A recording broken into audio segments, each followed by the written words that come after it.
These are past events before the history is written. We are still continuously discovering new evidences through scientific studies. No? Don't forget what we've learned. No? What are the steps in scientific method. So those scientists, what are those scientists? We have paleontologists, ano pa, archaeologists, geologists, yes, anthropologists. What are the difference of this, na may distinction sila, may specific field sila, okay? Anthropologists commonly focus in human, yeah, and paleontologists fossils, no? They goes beyond human, but then other species, no, that were uh, present at the time, no? They're trying to get fossils evidences from that. And archaeologists, no, yung mostly yung sa environment, no? The relics. Okay, so they work together, no, to gather evidences, no, kung uh, meron, no, and with the help of technologies, it helps a lot, no, in discovering our past history. This is a geological time scale class because we're going to uh, study some of the prehistoric ages, no. I think it's very important for you, no, to also look at this. Now, billions years ago, scientists formulated that our Earth forms this period 4 billion years ago. So imagine how long it takes, no, for our Earth now to form. They work together to find and evidences and to organize this or to come up with this geological time scale. These are the period that the Earth went through before our current period, which is Holocene, where human dominates the Earth. Kaya malaki yung role ng climate, no, in forming the Earth. Okay, and also the components inside the Earth. Now, Pleistocene is a period of ice, cold period. Now, imagine how the species in the Earth cope with this ice period. Kumbaga, ang lamig, very cold. So, it also understandable why there's no biodiversity at this time or period. Kasi, sino bang magsusurvive ng environment o ng climate ng sobrang lamig? Now, imagine if the ice melted and the earth warms. So, anong possible na life forms ang unang-unang mabubuhay? Any idea? Yes, bacteria is always in the environment, even it's cold. Now, imagine, ano yung contribution? Yes, very good, no? Julie, plants. Now, the beginning of plants, hindi siya, class, may succession yan. Let's say, from small ones, we have mosses, algae, up to, let's say, grasses. Then, ano pa yung malak malaki sa grasses? Shrubs. And then, trees. From small forms to vast forms. So, ganun yung theory natin. And kung saan, after the melt of ice, life forms began. Scientists were able to discover humans, no? Early species of humans in this period. How they're able to cope and to survive in this period na wala man lang kahit anong, let's say, damit, pagkain, at sobrang lamig. So talagang maintindihan natin na konti lang talaga ang tao at this period at hindi pa siya gaano ka develop as modern human. Say dito, let's just understand the chronology of time ha, para maintindihan niyo. Example lang natin class. 2.5 million na lang dito. BCE, that is before Common Era. Means, ito yung history na wala pang written document or record kung saan yung history wala pang nasusulat. Okay? Now, BCE. Now, 2.5 million. Ang laki ng numbers yan in terms of counting. Now, pa-decrease yan. Let's say, pagkatapos ng 2.5, pupunta tayo sa common era. Before common era to common era. And that is 0. O, ganun yung counting natin. Going to common era, yung numbers natin pababa. Baga kung sa religious na concept, it is uh, the birth of Christ. Okay? Ito yung before Christ. And ito naman yung period na kung saan. Okay, tama, Janela. It's the same with Anno Domini. So this is the start of our present time, no? Based in Gregorian calendar. Kung saan, from 0 BCE and the beginning of 1 CE up to the present, yun na yung ating finalo ngayon. Okay? So, baliktad, no? Kung noon is from bigger number to maliit or to small one. Ngayon naman, from 0 to 2025. Kasi in our next slides, we will be reading a lot of period of time. So, inorient ko lang kayo, no, para you can follow. Okay? Projection, no, of the period of discoveries. Now, have this a graph. And if you observe here, yung gap ng Stone Age to Bronze Age. Ano na-observe nyo? Ang laki ng gap, no? This is not thousands lang. Okay, let's say 2.5 million years up to 8 saka pa lang siya natapos yung Stone Age. So, ganun ka-slow yung development during this period. When we say development, human development. Okay? Now, from Bronze Age, which is around, nag-overlap ito, Neolithic period. Then, if you observe the gap, no, between those time, ang liit lang ng kanyang progression, kumbaga development, ang bilis. Compared mo dito sa Stone Age. O, diba? And we can observe that through time, ganun katindi yung pag-rise ng ating development in terms of science and technology. And even now, no? In just one glimpse natin, may bago. No? May bagong discovery that helps our life. Now, these are some of the discovered species of early humans. Okay? It is believed that this species, Australopithecus, ito yung nakita na evidence of species of human that exists in the Paleolithic, or let's say Old Stone Age, or doon sa era, say geologic times, Pleistocene era. And the characteristics is, it communicate through vocalization lang. Okay? Sounds lang. No? Parang monkey lang. Ano ba yung species ng animals na nagko-communicate through sounds lang? So, parang ganun lang.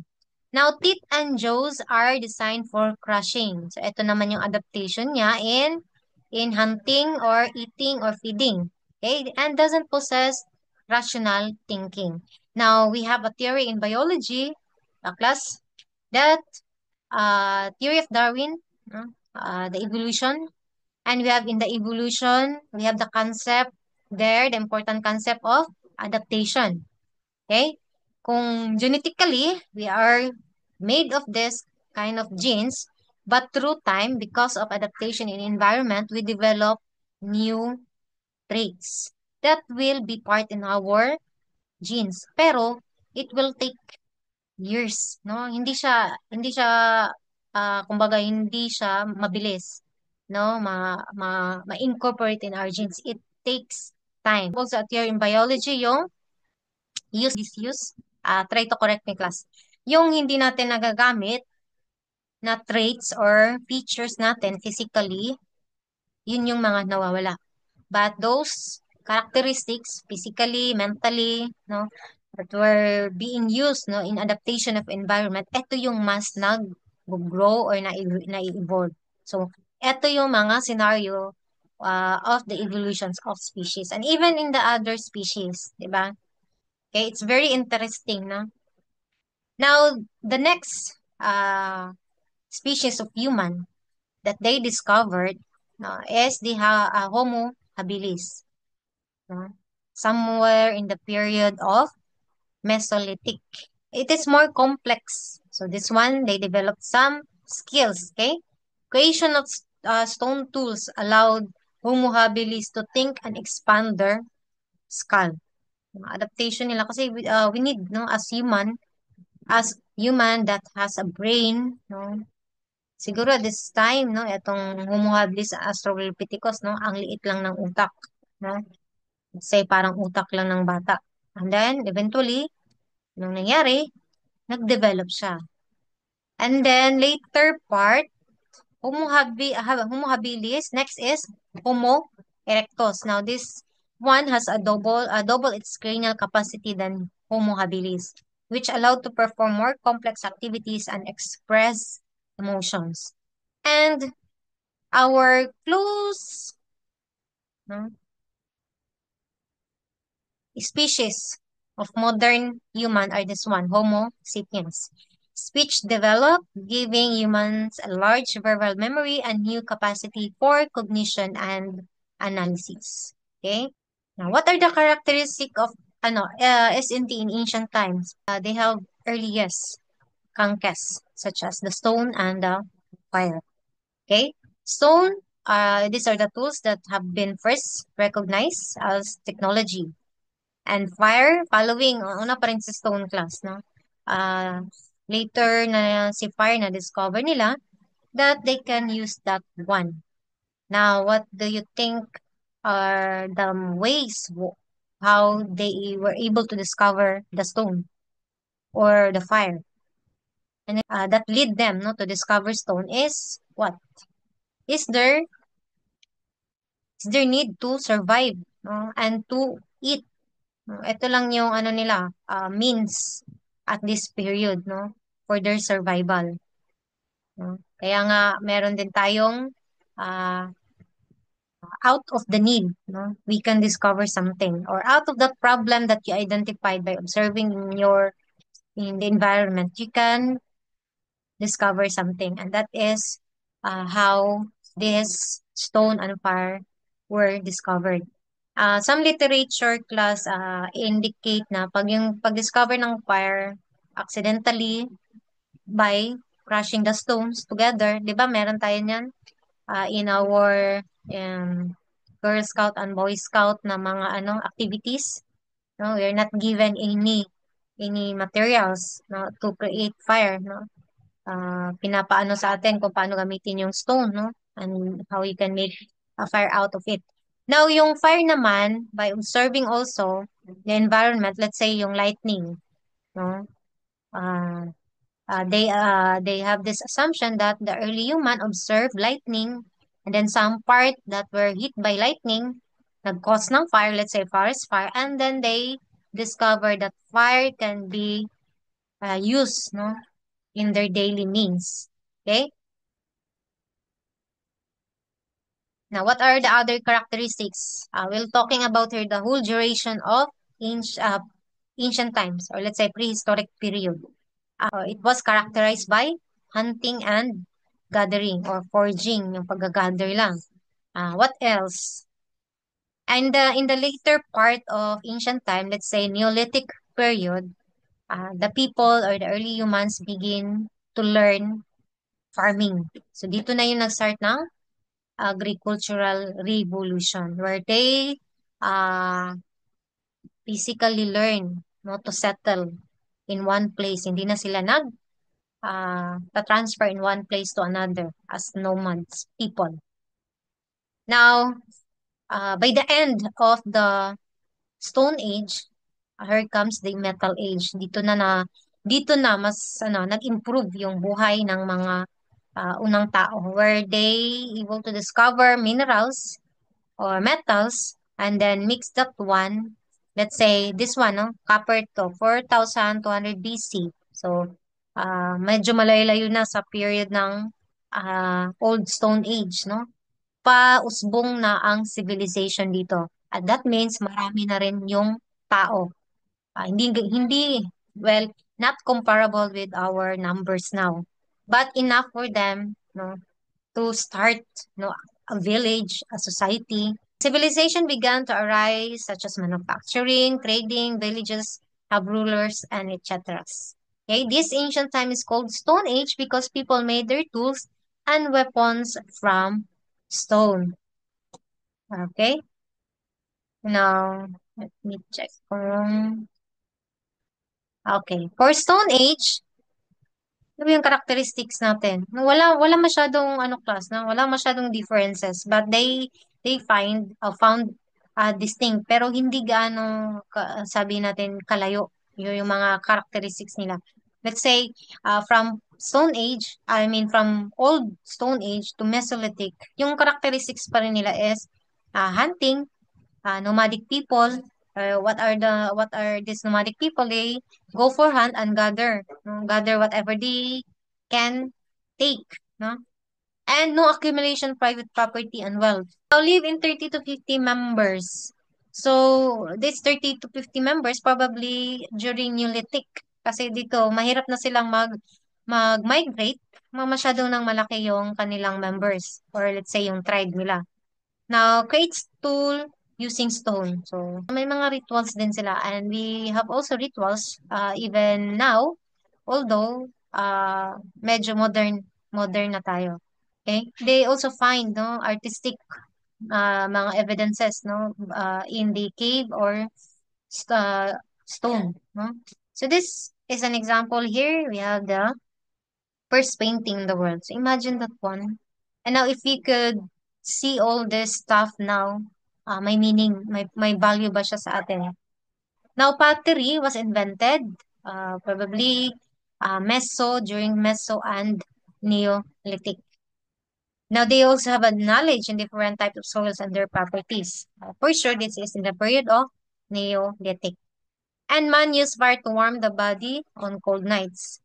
Uh, What are the purpose? No? To frighten animals, to hunt, and to cook their food. Now, what tools did they use? Known as flint. And kung maliit-liit niyan, they call that microlith. Kung sa timber, they were also able to learn that one. Pero later na nag-emerge, no? Kumbaga, naisipan na nila na to use other materials for their weapons, no? Mostly for their hunting. Now, why did Stone Age people need this type of tools? And I keep on uh, repeating for hand, for cutting, for digging. Naisip nyo.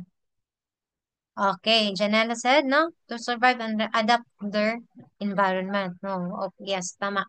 No? Kailangan nila yan, no? To frighten their enemies. Old Stone Age.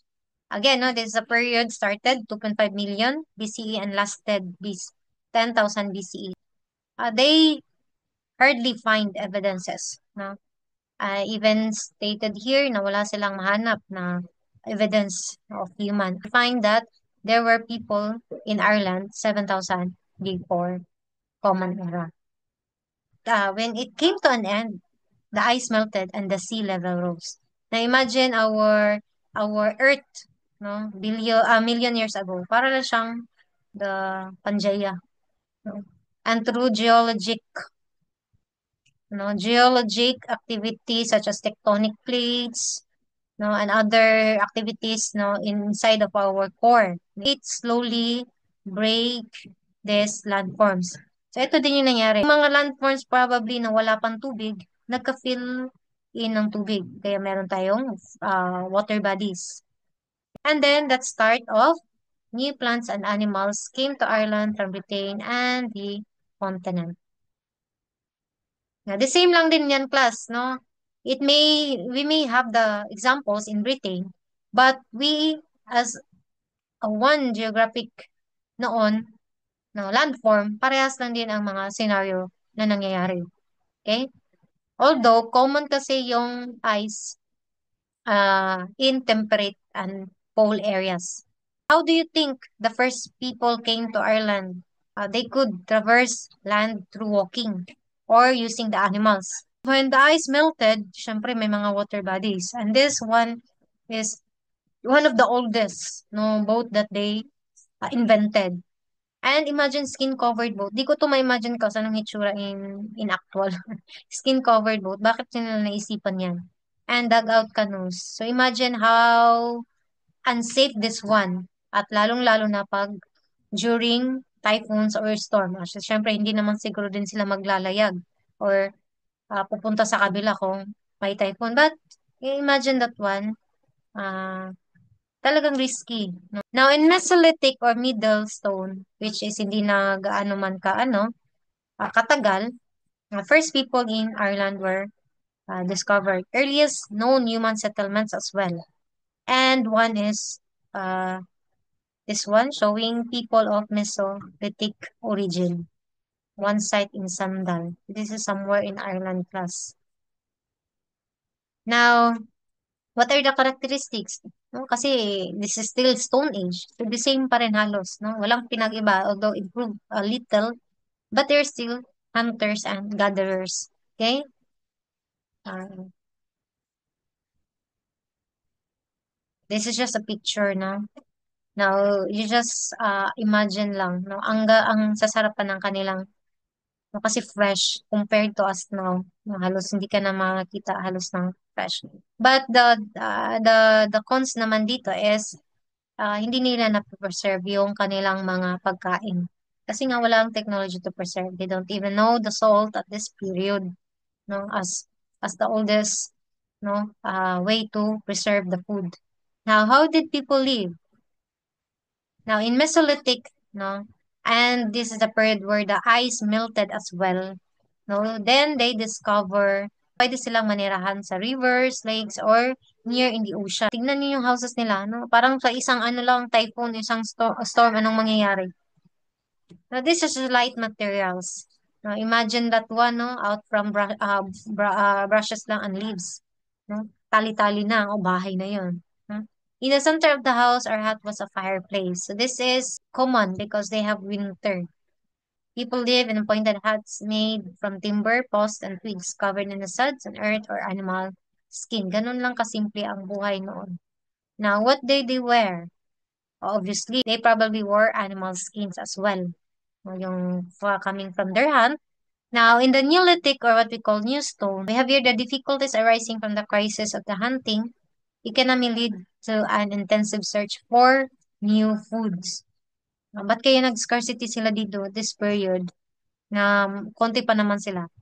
Ah, yung one attributes here could probably yung pagdami nila, no? And mahirap na yung pag-transfer. This led to an invention of the technique of agriculture.